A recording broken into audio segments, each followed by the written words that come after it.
இன்றே டவுன்லோட் செய்து உங்கள் ஃபேவரட் ஷோக்களை என்ஜாய் பண்ணுங்க. வீராவை உனக்கு கல்யாணம் பண்ணி வைக்கணும் தான் ஆசை.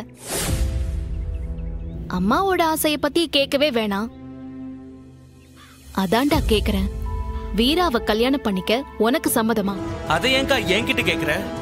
டேய், உன்னோட கல்யாணத்துல உன்கிட்ட விருப்பத்தை நான் சம்மதிச்சா? அப்போ அந்த மளிகை கடையில ஒருத்தர் நிக்க வச்சிருக்கீங்களே, அவன் என்ன செய்ய போறீங்க? டேய், அதை நாங்க பாத்துக்கிட்டு தான். இப்போ உங்ககிட்ட என்ன கேட்காவ? உனக்கு விருப்பமா இல்லையான்னு தானே கேக்குதாவ? அதுக்கு என்னன்னு பதில் சொல்லு.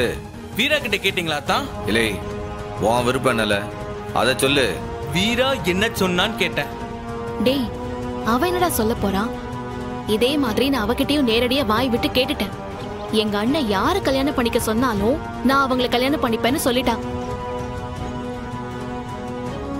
ஏல சிவபாலா, நீ யாரு? என் தங்கச்சி புள்ள. என் தங்கச்சிக்கும் இதுதான் ஆசை.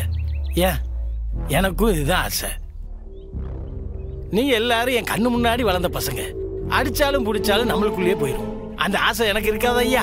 அதான் கேட்கிறோம், உனக்கு சம்மதமா இல்லையா? உங்களுக்கு இதுல சம்மதமாத்தா?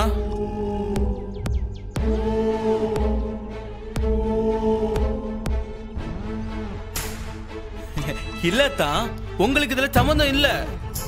ஏன்னா ஒருவேளை நிஜமாவே விருப்பம் இருந்திருந்தா முதல்ல நீங்க என்கிட்ட தான் கேட்டிருப்பீங்க. இல்லடா, அது வந்து அக்கா தெரியுது, அம்மா வந்து சண்டை போட்டோம் அத்தான் முடியவே முடியாதுன்னு சொன்னாங்க. இப்ப நீயே மாமாவை கம்பல் பண்ணதுனாலதான் என்கிட்ட வந்து விருப்பத்தை கேக்குறாங்க. அப்படியே இருந்தாலும் அத பத்தி உனக்கு என்னடா? உள்ள வலிக்குதுக்கா. உண்மையாவே அத்தான் மனசுல இருந்து என்கிட்ட வந்து கேட்டிருந்தா அது வேற விஷயம். ஒரு கம்பல்ஷனுக்காக என் விருப்பத்தை வந்து கேட்கறது எனக்கு பிடிக்கலக்கா. இல்ல சிவபாலா, சம்மம் பாட்டுக்கு ஏதோ ஒரு அத்தான் வீராவை யாருக்கு கட்டி கொடுக்கணும்னு ஆசைப்படுறாரோ அவனுக்கே கட்டி கொடுக்கட்டும் மாமா, எனக்கு வேண்டாம்.